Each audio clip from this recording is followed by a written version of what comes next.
Welcome to the Tonya Hofmann's Fabulous TV Show. This is Tonya Hofmann, and this is my fabulous TV show. And you know that I have incredibly fabulous guests. Okay, buckle in because you're about to meet the incredible Elizabeth Johnson. Hey, Elizabeth! Hello. So we're going to find out all about Elizabeth in just a minute. We're going to kind of dig in and find about her brilliance and everything. Oh, I want to remind everybody, everyone to go to Public Speakers with an S Association, all spelled out.com, and you'll find all of Elizabeth's information there, mine, and all kinds of incredible fun stuff, including past recordings of our virtual summits and our fabathons and all kinds of fun things. So just go check it out and get involved. Be on my show next time. Alrighty, so let's get into it. So Elizabeth, tell us, how are you so fabulous? Tell us about you. Well, I think it's interesting to talk about fabulousness. I'm not so sure about all that, but here's what I do know. I do know that I have for years just been totally passionate about others, empowering self to empower others, and passionate about community involvement and speaking, of course, and that speaking has actually come about as a result of, and the interest of speaking has come about as a result of my many community involvements, my long time, over 40 years, yes, over 40 years insurance career, and just doing what I enjoy doing, and connecting and speaking with people is what I truly enjoy doing. What I love about you from the moment we spoke way back when, is your energy level. And you could just feel that, there's some people, they say they're all about community and you're like, but when you speak about it, you really believe it, right? Well, is that what you sing on the other side? Yes. But yes. I mean, it's been a long time, and having been, of course, being, of course, a mother of four, it started way back when, getting involved in the schools that they were, to the point of when they got to high school, they thought I was supposed to break off and go another direction and not stay involved, but I was one of those who was hard to get rid of, even as a mom. So it all began there, and actually becoming a part of what many know as different terms, but I'll just say home-based business or home business. The very first time I got involved with something like that, believe it or not, I was very shy, very introvert. But when I had to stand up in front of people, eventually it caught on. What do you think? Did it catch on? I think it caught on. And this is what people don't grasp. And there's a sense of that we're always who we are today. And it took a lot of personal development, hearing that you used to be very introverted and quiet. It's kind of hard to believe now, right? Well, that's what everybody tells me, but it's true. I mean, I always show people, because they never believe that I used to be an introvert. And so this was me in 2005 at the Leander Chamber of Commerce. And ladies, this was at the holiday gala. This is the way I dressed for a freaking gala. So talk about wanting not anybody to see me. And then I'm like, okay, this has got to change, And the fabulousness just poured out from you. Yes. So what made you go? Because I know for me, it was the kind of aha that I could really change people's lives, that this little Tonya could really make a difference in the world. Was there something that kind of popped for you? Well, I guess I was kind of one of those people who I'll just say early stage, how's that? As at an early stage, I used to hear people complaining all the time about what they didn't like about this, what they didn't like about that. And I chose from earlier in life to be one of those who said, okay, this is something that we could do different or better. And let's see what I can do to help make it that way, or help position it to be in whatever the circumstances were. What could I do? What kind of contribution that I could make in my involvement that would help bring about the change that I was seeking, or that I heard other people even complaining about, but maybe was not very comfortable standing up for whatever cause or purpose. So I guess I can say, again, I've been a strong, compassionate voice for a very long time. Yeah, and I know for me especially, it kind of came to the point of, if I didn't help people, I felt like, who will? And I've always been kind of the underdog supporter. I know that feeling as well. And, I think it really helps that not only are you just incredibly gorgeous, but you have this persona of calmness, and kind of a giant hug is waiting for people. And it is. It is. Because I know you've been into politics, and I know people always tell, I wish more women would get into politics. I wish more, people that have real hearts. And I've been in politics. My husband has been in politics, because we come from the underdog, wanting to really make a difference. And then you're like, okay, yeah, that was not as much fun as I thought it was going to be. What was your experience with it? Well, let's just say, after 3 attempts, I tell everyone, and yes, they were victorious in various ways. However, I didn't walk away with, quote unquote, the voting numbers for the victory. Yet I tell people that the experiences are unbelievable. What you learn, what you identify with. I've always been a true, I guess I should say, a true believer in the masses and what can we all do together, because we all have various gifts, talents, and ambitions, or what have you, and just been a believer in bringing it all together. There's much more greatness that takes place. So I have one joke, though, for people who approach me and ask me if I would help them with their campaigns, or if I would be their campaign manager, or what have you. I say, well, I'll consider it, but here's one thing that I cannot tell you how to do, and that's how to win, because I haven't won yet. So, but it's just one of those things, again, being so involved in the community over the years, the Habitat for Humanities, the Lions Club, all those different organizations, library boards, and all those, you really don't realize, I don't think, you don't realize just how much, I guess, of an impact we are having as individuals. And I hear people telling me, but I guess I'm not looking at it from that perspective. It's just a genuine interest in whatever it is that I undertake.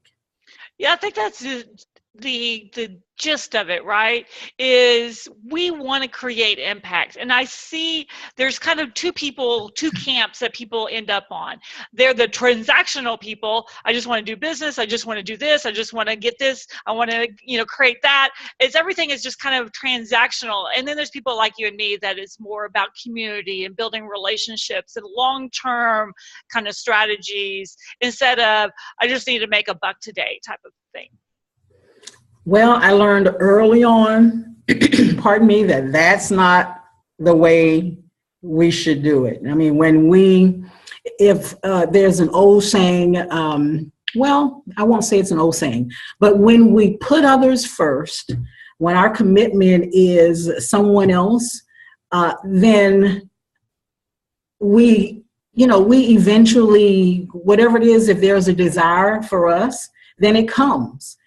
Just by putting others first and keeping it more value-based, value in the relationship.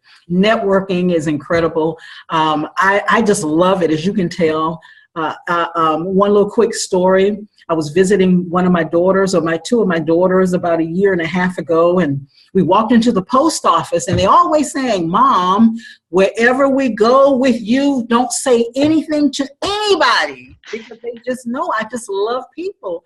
And we walked in there was only 3 or 4 of us in line, and then I started speaking to everybody. Got to the clerk, started speaking to the clerk, and we were all laughing. And when we looked behind us, there was a line, and I did not realize I was holding up other people. But I just, all of us have something that either we're going through at a moment, any given moment. So to me, being able to give help people laugh, help people forget whatever it is for that one moment, and maybe it can have a domino effect on them getting past whatever that challenging moment might be in their life at that time. I know, I go so many places, and, I always tell people that they're fabulous, when I meet them, because, 90% of the people I meet really are fabulous. And then there's the 10% I never say that to.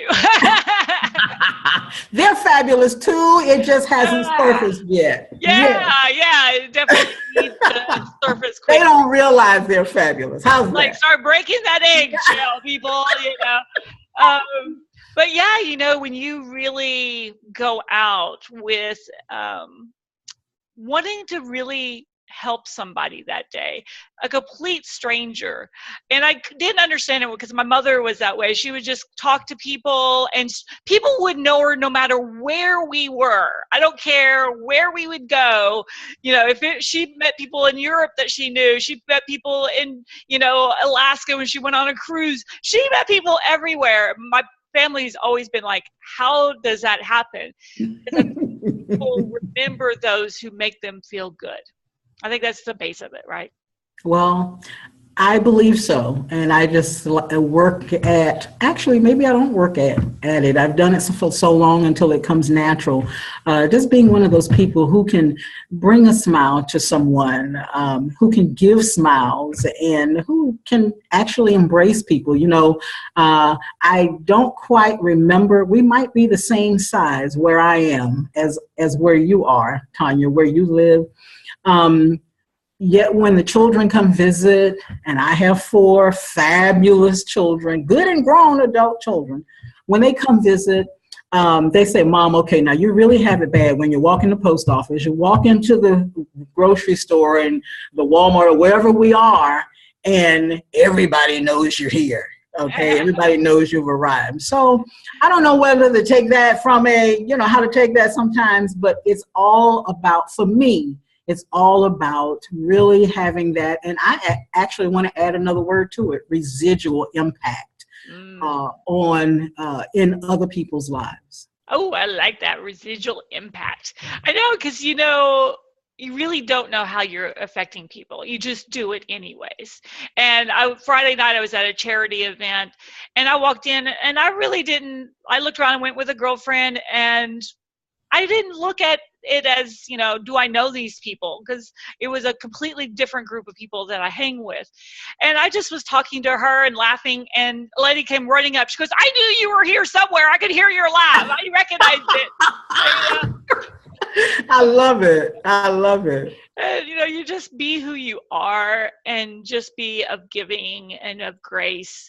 And I think that's what a lot is missing, right? Is just showing people, not just showing them that you care, but actually making them feel that you care, And that they are important. They too, everyone has a vital, I believe anyway, everyone has a vital role in our existence as human beings. And as much as I am embracing social media, at the same time, I think we've gotten so involved in it until we're missing the interaction with each other as humanity.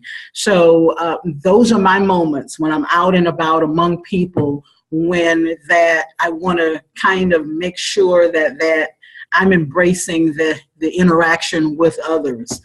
It's so easy to sit here and look at the fabulous Tonya Hofmann and be a participant in this. And I most humbly thank you for all that you do and all the lives that you have had residual impact on that you may not have even be even aware of. But it's to me that is becoming more and more of a missing piece because of social media and the internet. And don't get me wrong, I embrace social media, the internet, and I just how about a combination of both? How's that? Social Exactly. media, internet, and continuing with human interaction. I love it. I think, our world is so expansive now. It I look is. at my grandfather, he passed away when he was 93. So he was born in Oh, what a blessing. 1920. Mm-hmm. And he had impact all the way until his death. He had people from Walmart that worked at Walmart come to his funeral because they missed him, and he had impact on them just because he walked there every day. And that's what I want my legacy to be, that you go out and you just create, and you create Exactly. goodness. Exactly. And he even said, because he was still trying to grapple with the whole internet concept, and he's like, when he grew up, he didn't know his brothers. He was the 13th out of 13 kids, and his older brothers were already out of the house and had kids his age by the time he came along. Oh, And they didn't get to come back and see them. When they went away, it was like once or twice that they came back to see their parents, because you just didn't get to connect. And now we have the connectivity to change even our families' lives. And how many people don't even take that opportunity? for sure, for sure. I with my grands, my husband and I, we have being a blended family, we have 15, which include a set of twins, and it's just so wonderful. And that's why I said when I was reflecting or referencing to social media, I'm embracing it. It took me a while, but yet now I am embracing it because it's so wonderful to get on a viewing option, and there are many out there, and be able to still see them and have them still see me. And so when I actually get to throw my arms around them, they know it's grandma. Yeah. So, and versus going whatever length of time and not seeing. And when they're young, have a tendency of forgetting if there's not that continuous, interaction. So Yeah. yes, there are many blessings about it. And I'm grateful for all of it. Yay. Well, I am so excited. Is there any way that people can reach out to you, get connected to you? How would you like them to reach out to you? Well, that is still from a speaker perspective, entrepreneur and marketer perspective, still evolving. There is, however, feel free through email with the address of liz@elizabethlizjohnson.com. So you can reach out through me that way. And I am on Instagram, and I am on Facebook. So either of those, same name, Elizabeth Liz Johnson, you can find me either way. Direct message me. And I'm rapidly adding followers and fans, so feel free to jump on and find me and like my pages and follow along with me as we all together begin to empower each other and others and make major positive, good change in the world. That's awesome. So please reach out to Elizabeth. Start following her Facebook. Get in before she hits that 5,000 mark, and then you won't be able to. Woo-hoo! So get in yes. Well, since I have Elizabeth Liz Johnson Facebook fan page, I have a business page. So the limitation has been removed. There you go. There you go. Do both though. Okay, gotcha. All righty, everyone. I'm so excited that you were here today. Thank you so much for having me. Yeah, I really want you to come back and be on again. I look forward to it. Yay. All right, everybody. We'll Thank see you you. next time on the fabulous Tonya Hoffman's Fabulous TV show with another incredible guest. And of course, we would love for you too to be on our next show. So just reach out Join to us. me, right? And and get involved. And also, Elizabeth also does one of the Public Speakers Association groups. So if you're in Georgia, look her up. It's on the website. So go to publicspeakers.association.com. You can find out more where they're meeting and get connected. So yay, thanks Liz. Thanks Thank everybody. you. Thank you.